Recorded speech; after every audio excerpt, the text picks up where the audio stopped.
He's still the #1 recording artist seller for RCA Records in death.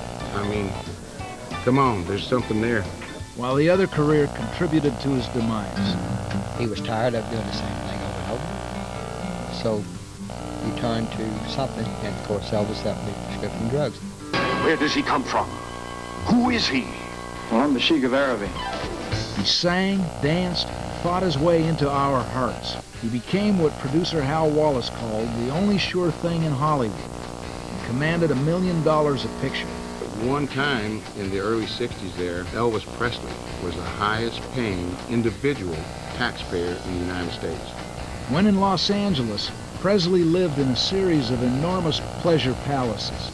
It was like a mobile Playboy mansion, I guess would be the term. He played around off the set. With some of the girls, it was wild, wicked sex. And on location. We might be throwing whipped cream on each other or squirting somebody with water, you know, and stuff like that. Though the world was at his feet, his film career tumbled into buffoonery as picture after picture had him dressing up and dumbing down. And the guy who had done numbers like Jailhouse Rock, the King Creole, is suddenly singing Rock-a-Hula Baby. A frustrated Elvis turned to prescription drugs to quell his growing anxiety. His friends could not make him stop. Best, it was Hollywood that killed Elvis Presley. He gave up when he realized he didn't have a dream left. Elvis in Hollywood will take you into the wild world of Elvis Presley, movie star. The story will be told through interviews with co-stars, directors, producers, and members of Elvis's elite entourage, the Memphis Mafia.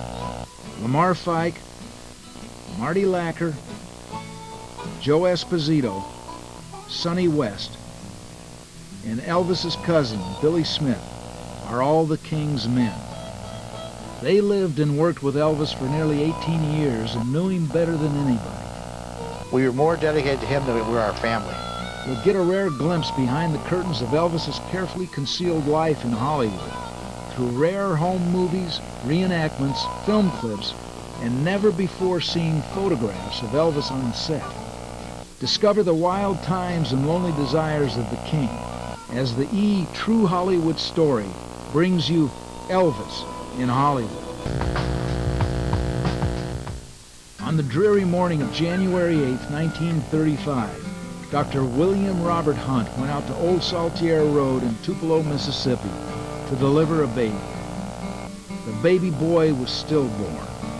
According to author Bill Burke, the doctor turned to leave. Gladys Presley, Elvis's mother, said, "I think there's another one up in there." And he said, "No, I don't think so." And she said, "I really do. I think there's somebody up in there." And so they went back and found Elvis. Haunted by the death of his twin brother, Elvis yearned for a better life beyond his dirt-poor beginnings. Friend, Kitty Jones. He was searching always. He felt, I think, because he was a twin, that he should do double better than he did. Well, Elvis was a hustler. He would cut grass, he would deliver groceries, and babysit some, whatever it took to make 15 cents, 20 cents, you know. But then he would turn around a lot of times and spend that money on other people, even then. When he was 13 years old, Elvis, his mother Gladys, and his father Vernon moved from Tupelo to Memphis, Tennessee in 1948. Music was very much a part of the blood of Memphis, the lifeblood of Memphis. There was music everywhere. It was along the sidewalks of Beale Street that Elvis found his true love. He was seen in Club Handy. He would stand in the door. He wouldn't come in the club. He would stand in the door, and he would mock their movements, you know, like the hip movements and the leg movements. Elvis's unique style of dress made him a standout at Humes High School. Classmate Marty Lacker. The way Elvis dressed here at that time in Memphis, the loud clothes and loud colors and pistol pockets and saddle stitch pants and peg pants. Elvis was basically the only white guy in Memphis that dressed that way because he got his clothes on Beale Street, which was predominantly black at the time. Indirectly, Elvis began his movie career as a teenager. Elvis was a theater usher at the old Lowe's State Theater on South Main Street. It was one of the first run movie houses, and he did it not so much for the money, although he would take the money and needed the money, but he got to see the movies as well. But before the movies, there was music. Legendary record producer Sam Phillips owned and operated Sun Records in Memphis. It was here Elvis cut his first acetate and eventually made history. He was 18 years old. But Elvis came, people really don't know how modest his means were.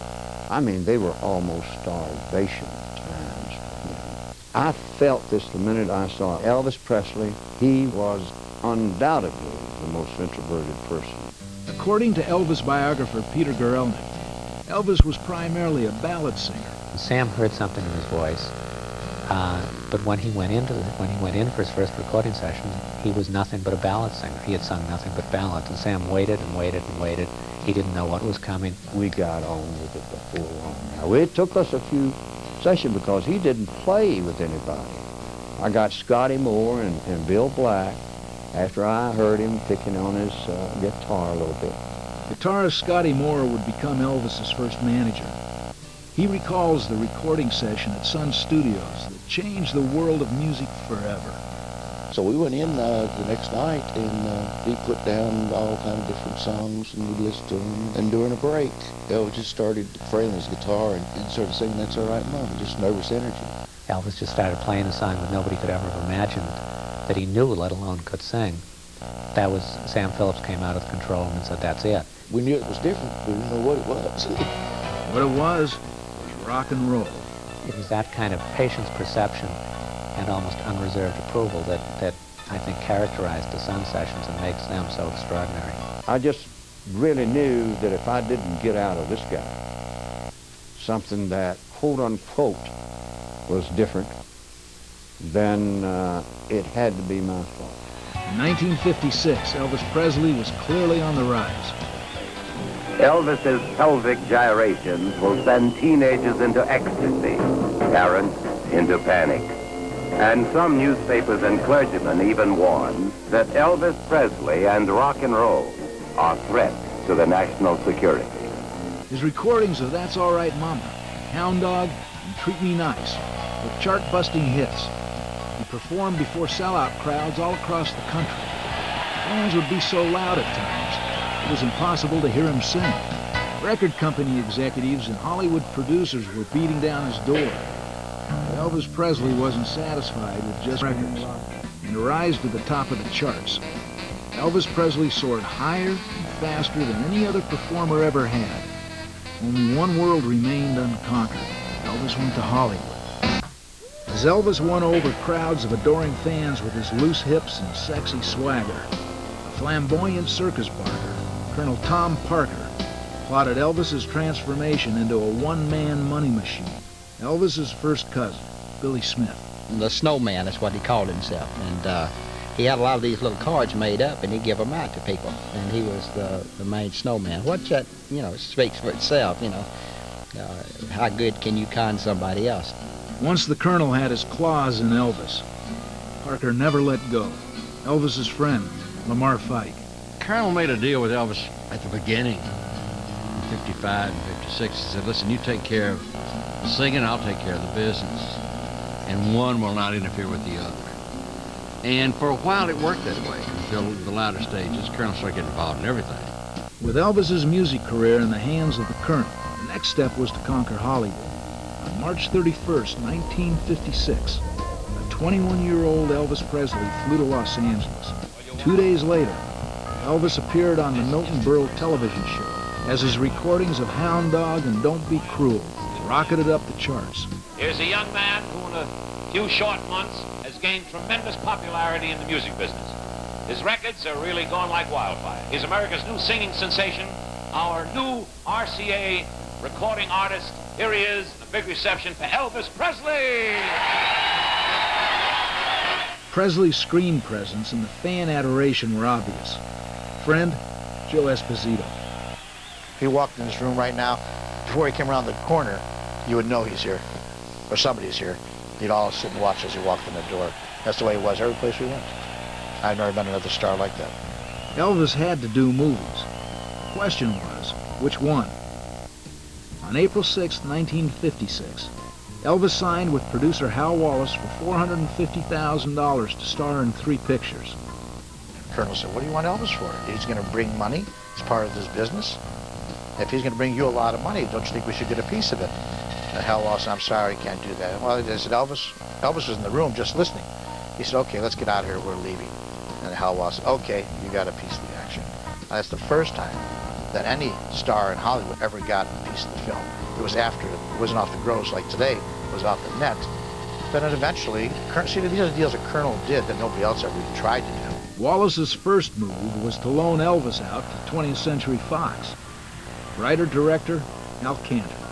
And when Fox asked for his services, it seems to me he was more than happy to allow him to do this one role and find out whether or not the kid would come off on the screen. And of course, the kid did come off on the screen. The Fox film was originally titled The Reno Brothers. It was the story of two brothers in love with the same woman. Elvis showed up on the set on August the 8th, 1956. Elvis biographer Pat Broski. The studio went all out. There were signs welcoming him. A lot of the employees were there to greet him. Just about every secretary on the lot seemed to somehow get the day off. It was a big event because Elvis Presley had come to town. And to the director's surprise, once filming began, Elvis showed up with the entire script memorized. Everyone's lines, not just his. Elvis biographer Peter Guralnick. Elvis was more or less rushed into it. I think it was about a month's notice. He won the whole cast and crew over very quickly. And he gave a performance that in some ways I think is almost like an imitation of a performance. He wanted to be Marlon Brando. And you watch him and you can see how awkward he is and how he doesn't know what to do, and yet he's putting his heart out there. Say you want your lover. Say you ain't laid awake every night by my side thinking of him. Wishing I was bent.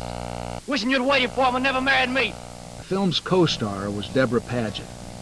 Paget was the first of Elvis's many, many infatuations with his co-stars. I think that was Elvis's one great love, as you would call puppy love. Unfortunately, Deborah Paget was already involved with someone with a lot more money and power than Elvis, Howard Hughes. I was standing in the foyer of the house, and I watched a Chevrolet sedan about 10 times come around the house. And I didn't know it. I said, Elvis, I think somebody's following us. And Deborah was standing there. And she said, no, that's one of Howard Hughes' men, or Howard, checking on who I'm with. In the movie, Elvis's character dies, but the film tested poorly with audiences, and the ending was reshot with Elvis's character singing from beyond the grave. The song, Love Me Tender, became so popular, so integral to the production, the movie was retitled Love Me Tender, opened on November 15th, 1956, and became a smash hit despite weak reviews. Elvis's screen credit read, Introducing Elvis Presley. According to producer David Weisbart, that was like introducing Eisenhower. Outside the Paramount Theater in New York, Colonel Parker unveiled a 50-foot-tall cardboard picture of Elvis as gaping fans looked on. The film became the second largest grossing picture of the year, and Elvis's future as a film actor seemed secure. By 1957, with several #1 hit songs and a blockbuster movie, Elvis became one of the highest-paid superstars in America. To show his appreciation, he bought his mother, Gladys, a new home in Memphis on Audubon Drive. Author Bill Burke. Not only did he buy a house, but he wanted her life to be so easy that he bought 2 mixers for the kitchen counter, one at each end so she wouldn't have to walk too far if she had to use a mixer. Gladys got her dream house with all the amenities. She was losing Elvis. What Gladys Presley thought was that her son would become a huge regional star, that his career would allow him to come home on weekends. A war drama. The film's title was changed to Love Me Tender to capitalize on Elvis's popularity as a singer. It was a marketing ploy that would be repeated over and over in Elvis's movie career.